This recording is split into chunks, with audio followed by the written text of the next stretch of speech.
ঘুম থেকে উঠে দেখলেন আপনার বাঁ চোখটা লাফাচ্ছে। মা বললেন অশুভ কিছু ঘটবে। শুধু আপনি নন, আমরা সবাই শুনেছি ডান চোখ মানে ভালো আর বাঁ চোখ মানে খারাপ। এটা কতটা সত্য এটাই জানবো আজকের এই ভিডিওটাতে। নমস্কার, আমি উদয়, আপনারা দেখছেন তত্ত্বটুকরা। ভারতীয় সমাজে দীর্ঘদিন ধরে চোখ কাঁপার সঙ্গে ভাগ্যের সম্পর্ককে জুড়ে দেওয়া হয়েছে।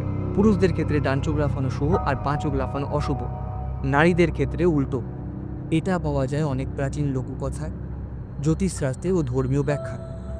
কিন্তু এর কোনো বৈজ্ঞানিক প্রমাণ আছে কি, নাকি এই ধারণা এসেছে শুধুই আতঙ্ক বা বিশ্বাস থেকে? চিকিৎসা বিজ্ঞানে চোখ লাফানোকে বলা হয় মায়োকাইমিয়া। এটা হচ্ছে চোখের পাতার নিচের বা আশেপাশের পেশিগুলোর অনিচ্ছাকৃত বা ক্ষণস্থায়ী নড়াচড়া। এর পেছনে কারণগুলি কি? অতিরিক্ত স্ট্রেস বা মানসিক চাপ, ঘুমের ঘাটতি, অতিরিক্ত ফোন দেখা, বেশি পরিমাণে ক্যাফেন গ্রহণ, চোখে শুকনো ভাব বা ভিটামিন B12 ঘাটতি।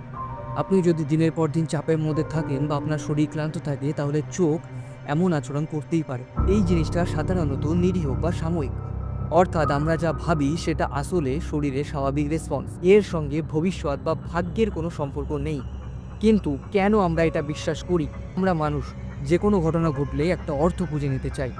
আপনার এই বাঁ চোখ যদি হাজারবার লাফায় আর তার ফলে যদি কোনো কিছু খারাপ না ঘটে, আমরা সেটাতে খেয়ালই দিই না। অন্যদিকে যদি আপনার ডান চোখ লাফায়, আপনি মনে করলেন ডান চোখ মানে কোনো কিছু ভালো নিশ্চয়ই হবে। যদি সত্যিই ভালো কিছু হয়, আপনি এটাতে আরও বিশ্বাস করেন। অন্যদিকে যদি ডান চোখ লাফায় আর ভালো কিছু না ঘটে, আপনি এটাতেও কোনো খেয়াল দেন না। মানে মানুষেরা নিজের বিশ্বাস প্রমাণ করতে নিজের মতন করে যুক্তি খোঁজে।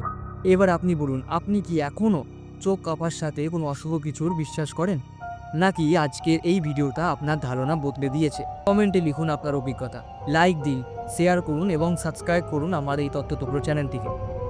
ধন্যবাদ।